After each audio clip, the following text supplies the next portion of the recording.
అందరికీ నమస్కారం. శ్రీ అపరాజిత వంటిల్లు స్వాగతం. నా పేరు భవాని. ఈరోజు వీడియో ములక్కాయ సూప్ అన్నమాట. చాలా బాగుంటుంది. ఒక మాట, శ్రీ అపరాజిత వంటిల్లు ఛానల్ ఫస్ట్ టైం చూస్తున్నారా? సబ్స్క్రైబ్ చేయండి, లైక్ చేయండి, షేర్ చేయండి.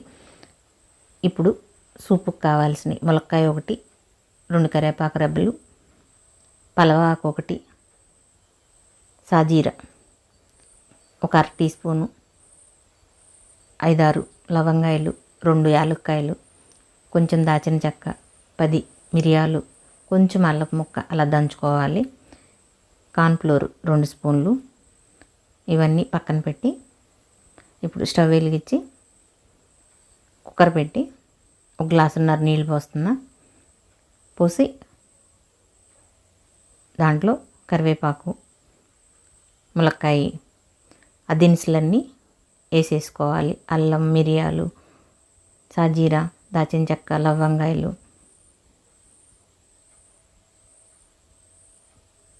యాలకులు మొత్తం వేసుకోవాలి. వేసుకుని మూత పెట్టేసి 2 కోతలు రానివ్వండి. ముక్కలు చక్కగా ఉడికిపోతాయి. కుక్కర్ పెట్టినాక ఇప్పుడు ఆ కార్న్ఫ్లోర్ని కొంచెం నీళ్లు పోసి కలిపి పక్కన పెట్టుకోండి. ఇప్పుడు విజిల్లు వచ్చినాయి, కుక్కర్ వచ్చింది. ఇప్పుడు ఆ మూత తీసేసి అది వడపోసుకోవాలి. అట్లా వడపోసుకున్నాక ములక్కాయ ముక్కలు తీసి ఒక ప్లేట్లోకి పక్కన పెట్టండి. పెట్టి కొంచెం ఆరినాక వాటిని అట్ట స్పూన్తో అలా తీసి ఆ గుజ్జంతా తీసుకోవాలి. ఆ గుజ్జంతా తీసి అదంతా మళ్ళీ ఆ సూప్లో వేసుకోవాలి. ఇక్కడ నేను పెద్ద పీస్ తీసేసి ఆపట్నే వేసేసాను అనమాట. మీకు అలా పీస్ వద్దు అనుకుంటే చిన్న చిన్నగా ఉంటే ఉందని పీస్ నేను వేసాను. టీ గరిటలో వేసి అట్ట స్పూన్తో ఒత్తేసారంటే గుజ్జంతా, మెత్తటి గుజ్జంతా కిందకు వస్తుంది కదా, అది సూప్లో వేసుకోండి. ఇప్పుడు ఇందాక వడపోసిన నీళ్ళు అవి దీంట్లో చూడండి. అట్ట మళ్ళీ కాగినాక సరిపాను ఉప్పు వేసుకోండి. కొంచెం పసుపు వేయండి. ఇక్కడ కొంచెం బెల్లం కూడా వేసుకోవచ్చు, నేను వేయలేదు, మీకు నచ్చితే వేసుకోండి.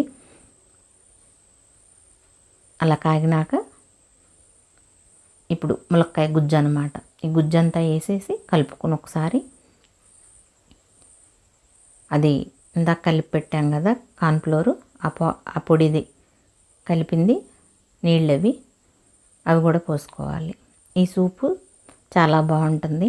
మనకు జలుబు చేసిన, గొంతు నొప్పిగా ఉన్న, చల్లటై తాగినప్పుడు గొంతు పొంగురుపోతుంది కదా, అలాంటప్పుడు ఇలా ఈ సూప్ తాగితే చాలా బాగుంటుంది.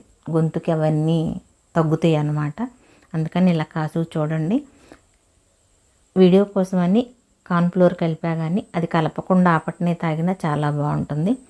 ఇప్పుడు అదొక గిన్నెలో తీసుకుని చిటికెడు నెయ్యి వేయండి. మంచి రుచి వస్తుంది, చాలా బాగుంటుంది సూపు. ఇలా కాసుకుని తాగి చూడండి, చాలా రుచిగా ఉంటుంది. ములక్కాయ కలవటం వల్ల మంచి రుచి వస్తుంది. లైక్ చేయండి, షేర్ చేయండి.